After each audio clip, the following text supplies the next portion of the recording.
Kaustubh managed to escape the leopard, but not before it mangled his eye. It would be easy to dismiss what happened to him as a tragic accident. But these accidents happen all too often.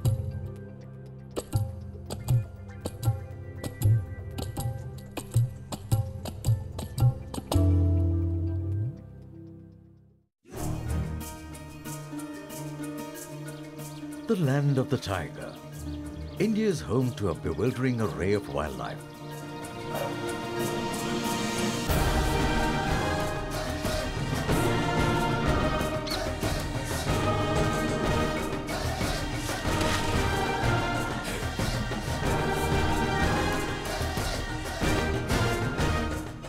But apart from animals, India is also home to 1 billion people. And as this human army expands, it takes more and more space, pushing out animals with devastating consequences. ये जो tiger को जो attack करता है इसके कारण है। माँ के गर्दन पे घाव के निशान थे, वाघ के यहाँ पर निशान थे। शिकार के पास में अगर आदमी निकल गया तो आदमी के ऊपर अटैक करता है। हाँ, घर तो भांगता है, वो लोग आदमी भी मार के चला जाता है। रीछ जो है ना, आसूल, वो दोनों मेरे नजीक आ गए। मैंने बोला, अरे साला ये तो हमको खा डालेंगे। मैंने कुल्हाड़ी लिया और पकड़ा ऐसा, तो भागने लगे।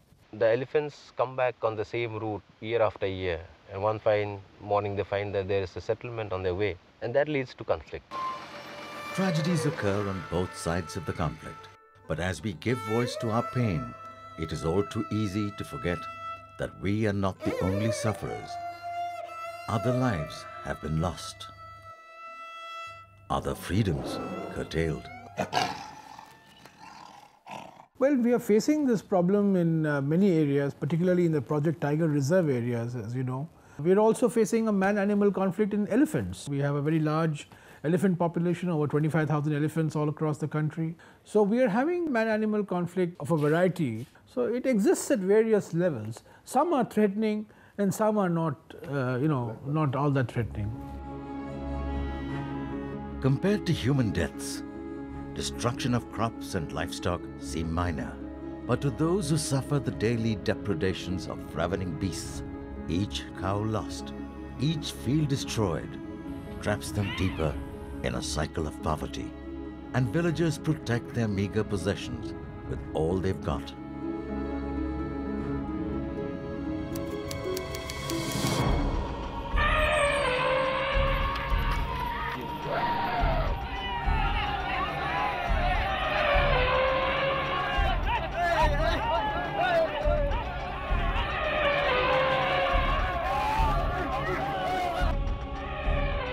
The villagers have been successful at driving the elephants away, but at a high cost.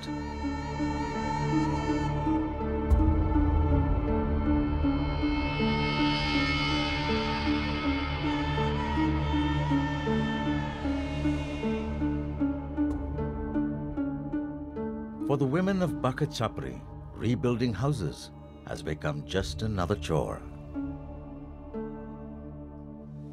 পাঁচবাৰ আহি পেলাই হাতীয়ে ঘৰ ভাঙি পাঁচবাৰে ভাঙিছে গোটেই গাঁওখনে ভাঙি শেষ এদাই মহিম কৰি গৈছে আমি ইয়াৰ পৰা গৈ পেলাই একদম এই আশীবিয়াত আছোঁগৈ স্কুল ঘৰত এটা আছিলোঁ এটা ৰুমত 5 ঘৰ 6 ঘৰকা আছে মানুহৰ ওপৰত মানুহ উঠি আছে বুলি ক'লেও বেয়া নহয় 10 দিন আছোঁ But our houses can be rebuilt.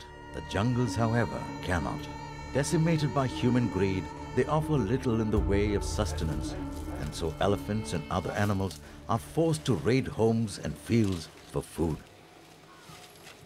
हाथी खाता है तो खाता है, तोड़ता है तो तोड़ता है, आदमी लोग को भी मार देता है, मरा देता है. અને રાતે હાચવા જવું પડે, કપાસ ખાઈ જાય, જુવાર ખાઈ જાય, तो आखिर रात जागीने रहવું પડે. कम से कम हमारा 25-30-40 का नुकसान हो जाता है, 25-40 हज़ार. But this conflict between man and beast isn't new. For centuries, it has been simmering. Conflict has been there from Indus Valley civilization times. So it's not a new thing. 5,000-year-old seals bear evidence to this age-old conflict. a man trapped in a tree by a patient tiger waiting below.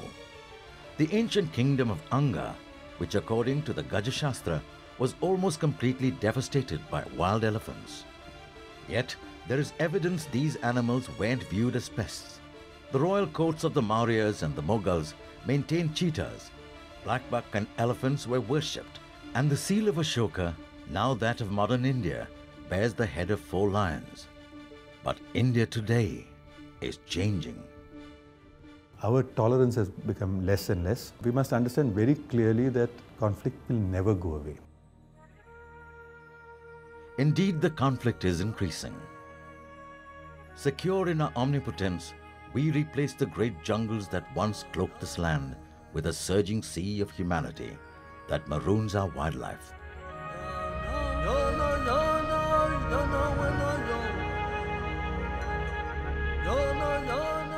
But not even we are exempt from the consequences of our callous destruction.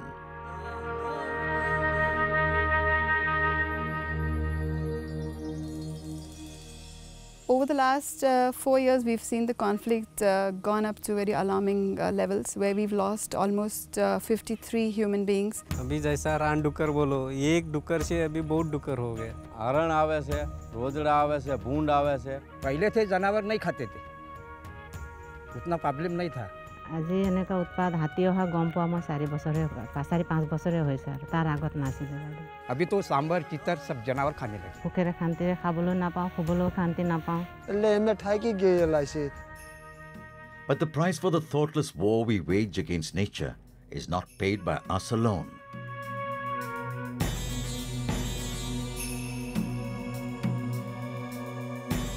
The tigers of Sariska and Panna have been wiped out. Leopards, lions, bears, all critically endangered. Elephants slaughtered throughout their ranges. Blackbuck, nilgai, and other grazers labeled pests and chased away from fields, even as their forests get overrun with cattle. Eventually, the conflict spills over into urban India. In fact, we have man-animal conflict in the case of monkeys as well. I mean, that's another example of a man. I face that every day in my office. We have a large population of monkeys. Delhi's macaques terrorize locals, infiltrate government offices, and cause the death of the deputy mayor. And in Ahmedabad, langurs enter houses and wreak havoc. But other cities face much greater problems.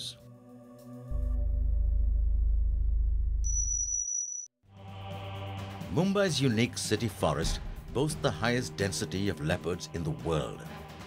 Hemmed in on every side by the bustling metropolis, they've proven the ultimate survivors. Adapting their taste to dogs instead of deer, they spill out, stalking the slums. But when even the supply of dogs dries up, they turn to easier prey.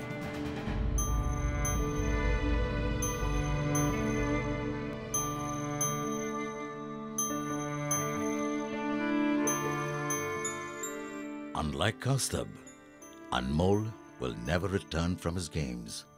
Mere months after Anmol's attack, Mumbai went on high alert. 11 days, 12 attacks, 8 dead. Mumbaikars were outraged.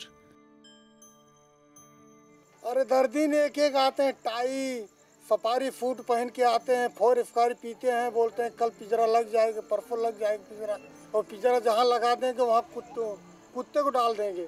अभी तेंदुआ लोग पहले कोमड़ी और कुत्ता खाते थे, अभी इंसान को ऊपर खून लग गया, चाफ उनको। और अब पहले के यहाँ गाय बकरी सब खाते थे, मुर्गी खाते थे, बिल्ली उल्ली, लेकिन अब बच्चे खाने लगे, अब बड़े खाने लगे। तो यहाँ पे सब बच्चे सब डर गए ना, बड़े छोटे सब डर गए एकदम। आदमी अपने पैदा करने के लिए छोकरा या छोकरी के लिए आदमी क्या क्या नहीं कर डालता है, और ये आदमी की जिंदा खा रहे हैं, इनके लिए मारने प्रतिबंध है।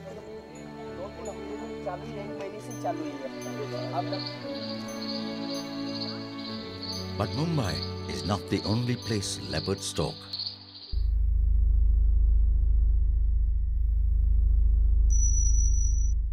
The dams that brought water and prosperity to Junnar were reaping a deadly harvest.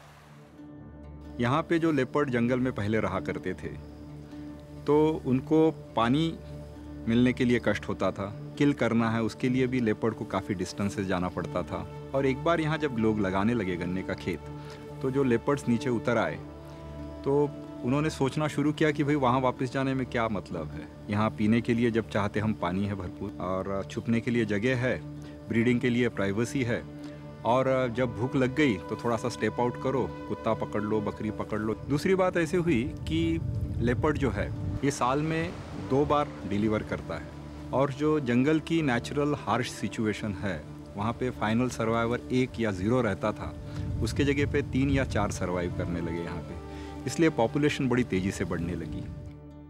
And so, Junnar developed its own population crisis of leopards in spite of not having any forests. A number of short-term solutions were tried out.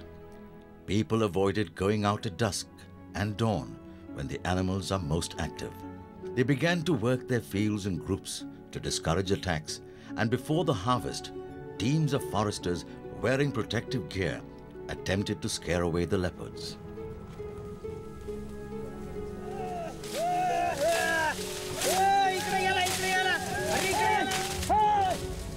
The attacks abated, but never stopped.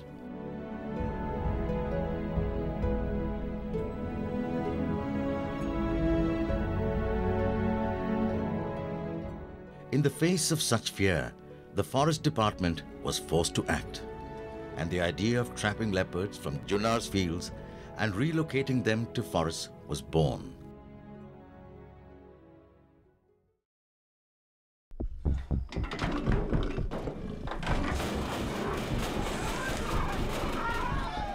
Before their release, the animals undergo a number of checks to ensure they are healthy. Transponder microchip, which has a unique ID number, is now subcutaneously injected at the base of the tail.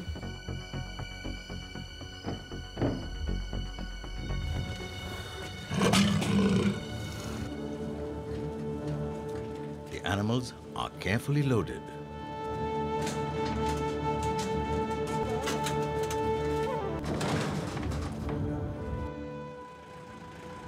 Mother and cub are on their way to freedom. The 2 leopards will travel nearly 800 kilometers from the fields of Junnar to the jungles of Tadoba, where they will see forests, perhaps for the very first time. Tension mounts at the release site.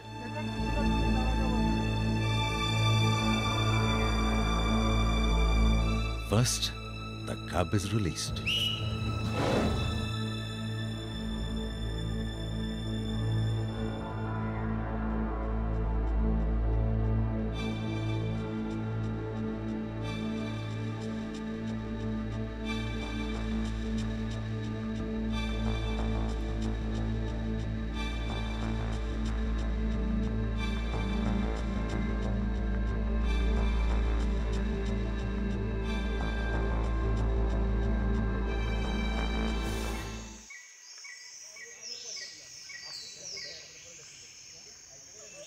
Now, for the mother.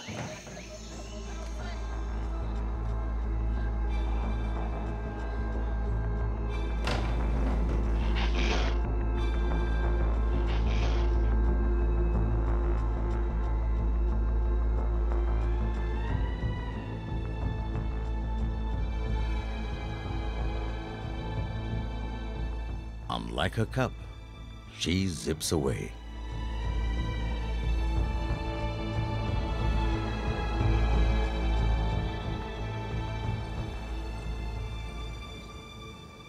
After a large number of relocations, the attacks in Junnar and Mumbai came down. If attacks occur, animals are trapped to spend out their days in concrete bunkers. Relocation, however, has stopped, for transmitters indicated that relocated animals were trying to make their way back home. What as biologists we learned earlier is an animal's behavior is changing over the last 20 years. It's adapting to trying to, adopt what is called a low risk, high gain strategy. So wherever it gets food at a very low risk, it'll try to come out. As jungles vanish and food becomes increasingly scarce, wildlife seems to be seeking out human habitat for what else is left. Heartbreakingly beautiful inside the forest, at close quarters, they can be terrifying. We have realized as a species that food such as rice or wheat or whatever is far more nutritious. Why eat grass? You can grow this. Now, elephants have also realized this. A new behavioral adaptation that might just spell their doom.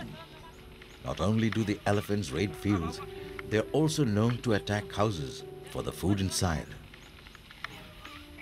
If you keep an elephant in one place and put a fence around it, it'll eat itself out of the forest. So it has to move. As it moves, if you do not give it corridors of forest, connecting one forest and the other, it will create conflict. Perhaps then, the fault lies with us, forcing animals to live in sanctuaries and parks when they are meant to roam free. When fields and tea estates venture to the very edge of the forest, who can blame them for straying? They don't eat tea plants, but they do eat up some of the shade plants. The rehabilitation crops that are planted out, of them, one is a favorite of elephants, that's the Guatemala grass. It's said that they come for the alcohol which is brewed over there, but I have seen they come for salt, they come for the rations that they have there lying in their houses. But food is just one reason why elephants enter tea gardens. Tea gardens are like little forests or sanctuaries for them, where they can spend their daytime. Evening is the time when they go and raid the fields, the crops. With over half the population of Elephas maximus, the Asian elephant, India is critical to its survival. And with half of India's elephants, Assam and the Northeast are frontiers in the battle to save it, and also front lines in the battle between man and elephant.